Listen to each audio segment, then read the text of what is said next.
Line ধরে দাঁড়িয়ে মাত্র ২ টাকার ইফতার কিনছেন ভ্যান চালক, দিনমজুর, ভিক্ষুক সহ শহরের নিম্ন আয়ের অসহায় মানুষগুলো। কারো চোখে স্বস্তি, কারো মুখে প্রশান্তির হাসি, যেন এক মুহূর্তের জন্য সব দুঃখ কষ্ট ভুলে থাকার সুযোগ।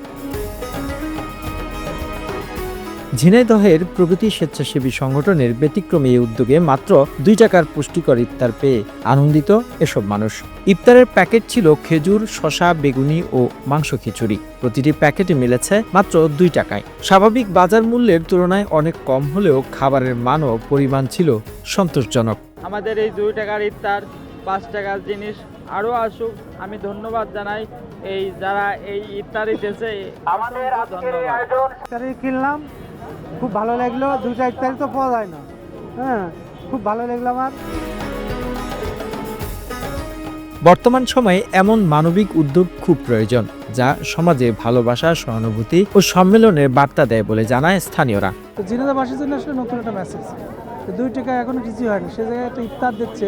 আমার মনে হয় সমাজের সবাইকে এগিয়ে আসা উচিত এই জাতীয় কার্যক্রম। আয়োজকরা জানান, সমাজের অবহেলিত এবং সুবিধাবঞ্চিত মানুষের পাশে দাঁড়ানোই তাদের মূল উদ্দেশ্য। প্রগতি স্বেচ্ছাসেবী সংগঠনের অন্যতম কর্মসূচি ২ টাকায় হাসি। আমরা প্রতি মাসেই অসহায়, সুবিধাবঞ্চিত, গরিব, এতিম, পথশিশু, শ্রমজীবী মানুষের মাঝে একবেলা আহার করিয়ে থাকি। এটা দেওয়ার একমাত্র উদ্দেশ্য হচ্ছে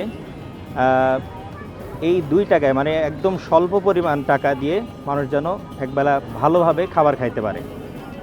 এবং ২ টাকা নাম দেওয়ার অন্যতম কারণ, আমরা যারা আমাদেরকে সহযোগিতা করে টাকা দিয়ে, তাদের মাঝে যেন একটা দানের অভ্যাস গড়ে ওঠে। প্রতিদিন যেন ২ টাকা করে দান করতে পারে। আমাদের এদিক সেদিক কিন্তু অনেক টাকা খরচ হয়, যা আমরা অহেতুক কাজে খরচ করে ফেলি। ওই টাকা দিয়েই মানুষকে যেন একবেলা আমরা খাবার খাওয়াইতে পারি, এই জন্যই আমাদের মূলত এই আয়োজন। বিকাল থেকে ইফতারের আগ পর্যন্ত শহরের বিভিন্ন এলাকায় প্রায় ৩.৫ শতাধিক মানুষের মাঝে এই ইফতার বিতরণ করা হয়। The news Bangladesh desk report.